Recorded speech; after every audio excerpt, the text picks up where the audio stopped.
when you do take on a leadership role and you're usually lifted up in that position because you realize, okay, now I'm the guy who knows the most in the room and that's why they look to me, right? The second that happens, the first thing you actually have in the back of your mind is that, how do I then remove myself from this position? Yeah. And that's what real leadership is. Yes. Yeah. Like if you're a parent, you see the child in front of you. One day you're going to foster your child away from you. Actually, that whole process starts from day one when you're a parent. So one day this child is going to go away from you and become independent, be an autonomous human being. And then if you're lucky, that child can choose if they want to come back and be your friend. Right. That's my relationship with my parents. They're exactly like that. They foster me away from me.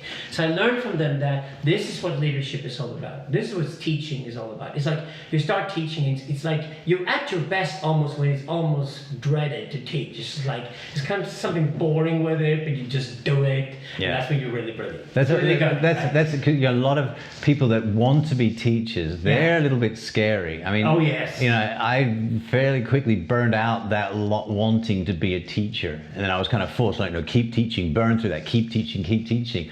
And it was good advice because, you know, then it seems to be cleaner than the people who really want to be, you know, the teacher and have all the students adulating them. That's it's dangerous. It's like women who have two men in bed and hate the fact that there's a competitive edge between them, right? They want the man to be ruthlessly collaborative. It's the same thing with the teacher. There's something eerie and really bad about a teacher who stands there and loves standing there a bit too much and has a bit of narcissism about him or her, right? But instead the teacher goes up on the stage and says, I'm just doing my job. I've done this 1,000 times before, and I'm going to add a little sparkle to today for my own good, to be entertained by doing it. So just put a little surprise in there for myself, because I've done this before, and that's exactly what you like. Yeah, then it's clear. It's more chance to be cleaner. Exactly. These are the best teachers. Yeah. But they also already plan for their retirement in the sense that they plan to one day step down. Right. Meaning you start training some of your favorite students you pick out. They're students for the right reasons, they have the right talents, and you see power in them. You see that one day they can be the teachers and facilitators and they can take over. That must be exactly what you do with TNT, because I do double yeah, but I would say that was my greatest mistake. Yeah. I'm paradoxically bad at seeing people's shadow side. I just think that, you know, I see the goodness in people, want to kind of believe in the goodness of people, and that was one of the mistakes I made, was kind of praising people a little bit too much, putting them up too fast, and not seeing that they might have ulterior motives in this. And I think I made some big mistakes at the start with that, of choosing the wrong people. Again, it's a startup you run. Right, exactly. These you can't are be perfect. typical mistakes that startup innovators do at the beginning of their careers. So you would now, in hindsight, actually look more carefully for people with the right motives who really would be the really bright students who could be teachers. Yes, not necessarily the ones that wanted the job the most, but rather the ones that you could pick. The most often the most reluctant ones. Yes. So you know, I always, you know, I used to be like, you know, it's inherent we should trust people, right? And then if they do something wrong, then you distrust them. Now I'm like, no, you have to earn my trust over a long period of time. Yeah. Yeah, it sounds kind of harsh, but to not do that is setting yourself up, you know, for a fall. That, you know, you have to. Again, this is Alexa. It's a very, very matriarchal feminine strategy to understand you cannot trust people until they prove you can trust them. Oh, really? Yeah, it is. That's what I like in women. That's what they should test you as a man. Because they don't buy your bullshit, they look at your behavior. Right. Yeah, you say that. You promise me this and that and whatever. And then you go off the date and the woman looks at you and says, if you do deliver on it, it would be different, wouldn't it? And I said, yeah, I don't mind that at all. And then they like you. Right. They like you, so now you look back at the woman and says, well, give me another 6 to 12 months to prove that I mean what I say. And I'm going to prove to you that I mean exactly what I say. I'm going to do exactly what I told you I would do. Then you can trust me. That's how you earn trust, right? Yes. So maybe this is why you're also interested in shifting from Alex to Alexa. There's a certain system you're after. Yeah. But I've got one thing about you. Yes. You're a really good Tantric sexologist. Definitely one of the best I've ever met. And I met quite a few. Okay? Thank you. When it comes to men and women, one of the best. But when it comes to Alexa Vartman, I couldn't think of a better teacher, and I say teacher rather than facilitator, for women to, in a closed setup, be really able to fully develop their female sexuality. I couldn't think of a better person they could go up against to be confronted with on bullshit or whatever and to be liberated. Thank and you. I'm Thank you. really interested in that. I think that is the response we should take after Me Too and after what happened to the Volkskamp, what's happened to so many Tantra gurus out there. I see a lot of female resentment and a lot of female confusion going on out there, especially for the people who actually read these articles and tend to believe them, right? And with you coming out of the Volkskamp experience stronger than ever with integrity, oh my God.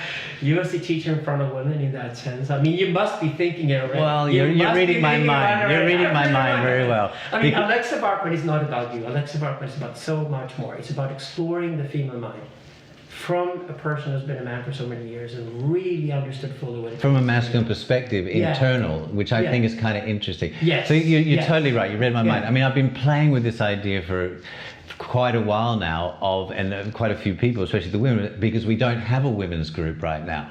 And they've been asking me, like, can you lead a women's group? And I'm always like, just because I wear a dress doesn't make me a woman. I have a penis, I don't have a vagina, so it's very easy to shoot me down in that way. But also I feel like, there is, like I said, the shifting mind, the shifting perspective, be able to see with my own masculine mind, my own feminine mind and how it operates. Yes.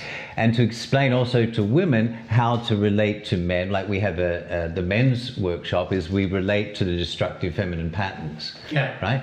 To teach the women also how to relate to the destructive feminine patterns in men, because they also have a feminine side, and what do men actually look for for example, in a woman? What makes her so stable that she can really relax and never have to worry about jealousy?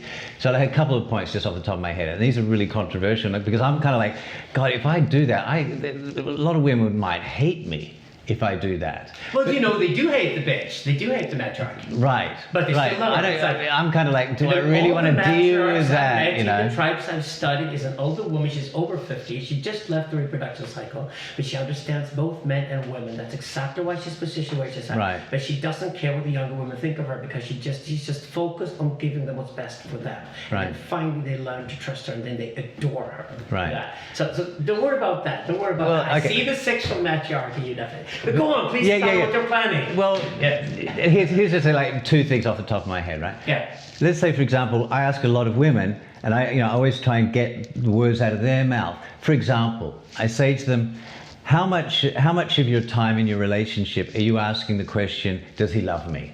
And a lot of women say, like, oh God, like 80% of the time I'm asking that question. Now that seems to have changed somewhere around the Second World War. And I'm not advocating going back to old times, but there are some useful things that used to happen that sometimes are not so functional in our modern society. Before the Second World War, women used to often ask, how can I love my husband more? Now, if a woman, as a man, if a woman was saying that to me, focusing on how can I love my man more? How can I support his life's purpose? He can also do that to her masculine life's purpose. It's not gender specific, it's masculine and feminine. How can if the feminine was going to my masculine, how can I love you more? How can I support you more? And her focus on that of actual like unconditional love and devotion in a healthy way, not putting the woman below and all that stuff. No, as two people together really loving and supporting her. That would, if a woman's doing that to me, it's like, wow, that's a good woman. That's a woman I could really stand by and be. I've had a relationship like that for 22 years. Right. That's why I'm so damn happy. Exactly because of that. Right. It's a huge thing, and it often doesn't happen outside. Another thing I often say to women, how much of the time are you spending thinking about your looks, your body, your personal appearance?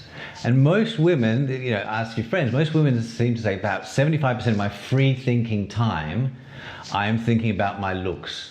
Am I overweight? Am I, this, that? Am I getting old? And so on. There's so much focus on that, right? So I often, say, okay, look, I try and do my makeup as best I can, and then I try and put that out of my mind, the obsession of, the feeling of what if I don't get what I want, to put that aside and focus more externally. Okay, how can I serve? I've done the best I can in my looks, and now I'm going to consciously as a practice try and forget that and look at, okay, what can I do more constructively than just self-referencing all the time? It's incredibly sexy when you say it. Right, thank you. Absolutely, yeah. Yeah, it is. But this was the key. Because you just asked two very simple questions. What you keep your mind busy with, and if you keep your mind busy with, does he love me? Does he love me? Which is a very infantile question. It's just like the little girl asking, is it like, does he love me? But a 14-year-old girl looks at a pop star on the stage or something. That's where you expect that question. And you wouldn't really expect it in a relationship because constantly being asking yourself, does he love me, and then doing shit testing constantly to then also have an answer to that question. Right. Means you're going to fill up your relationship towards your man with all these shit testing questions, which is very tiring for a man. Exactly. But I picked you, I live with you, I hope you understand that I love you, but since you're constantly asking that question and probably not believing me, you are then perceived as a girl with a bad self-confidence rather than a woman with a strong self-confidence. Which is not very sexy. No, it isn't. And that's why I say, like, suddenly as the man you're perceived as the only grown up in the relationship. Right. But I always want to stress, this is not criticism of women. No. Right? This is what are the potentials for the feminine to grow even in a bigger, more, because in Tantra, the feminine is it's adored. It's often equal or even higher than the masculine in terms of energy and fullness. Yeah. It's the beauty. I mean, a woman's body is beautiful. A man's body is kind of, it's like, how do you honor women to move into even greater spaces, and with not criticizing them, but how can they, live their full potential? It's not that different when you do men's work, because in men's work you also end up with the difference between the boy and the man. Right. And the boy who tries to get into a relationship, he desires this woman as an object that he hopes to possess. Right. And then the next idea is, if it's an object, then it's something you're going to plunder milk for its worth, and then you're going to drop it. That's a terrible way of looking at the human being in a deep relationship. It's of course dysfunctional from day one. And instead saying that, how can I be a man and then find the woman that I can serve? Right. And then it comes back to that question. That's a healthy manly relationship. Exactly. And then it's like, what does it mean to be more masculine? So I was quite inspired by Jordan Peterson. I think you Jordan. Yes, it's great. So I mean, he was saying, and it really inspired me, and that's also one thing that kind of pushed me to speak up. He said, one of his criticisms as men is that they don't stand tall with their shoulders back and face the world. And he said, for men, don't be afraid of confrontation. And that really hit me, because I would much rather just ignore confrontation, let them say what they want, let them hate me, I don't really care. And it's like, no, that's just not right, because then they're going to do it to the next person, the next person, the next person. It's like, okay, Alex, get in your masculine, let your balls hang freely in the wind, and fight the good fight, speak up what feels unjust, because it's going to keep repeating itself. So that also kind of inspired me as well to the masculine is also about being courageous. But you, as Alexa, as a teacher to women, and to really explore the enormous power of female sexuality, whoop. Yeah, because I'm totally pro-feminine. I mean, I'm trying to embody the feminine. We love the feminine. All my philosophy is about creating a society that has a strong patriarchy and a strong matriarchy, and look up to the elders for guidance and advice, but also go through the whole process of one day rebel against the older generation and then create your world. But to me, it's just what I call the inner circuit of women and the outer circuit of the men, and the androgynous is important go-betweens between the two. That to me is fundamentally tribally how human beings operate. That's why I go back 10,000 years in time to find out how we actually operate today. And we're only unfair to ourselves, and we're being very inhumane by not starting with actually finding out how we work. What does it mean to be a man? What does it mean to be a woman? And how can you play with these roles? Also not trying to ignore them, because this whole blank slate ideology shit that's going on at the moment is going to be really, really terrible. To begin with, it's tons of nonsense, and we're also creating a pressure cooker of resentment, and I think that's exactly why you were attacked. You were attacked simply because you are actually, in a radical new way, taking the best out of our past understanding of what it means to be a man and being a woman, and what sexuality is, and how important it is to us human beings. You never promise people an easy solution to anything. You promise them a long journey and a constant challenge to do it with you, right? So you promise them all the right things, and you should be honored for that. Thank you. Rather than being persecuted by stupid Volkskrant. But they're dead and over. We will outlive them. Thank you. Yes, thank you very much. Do you want to go on a date? Yeah, absolutely. I've been waiting for you to ask me.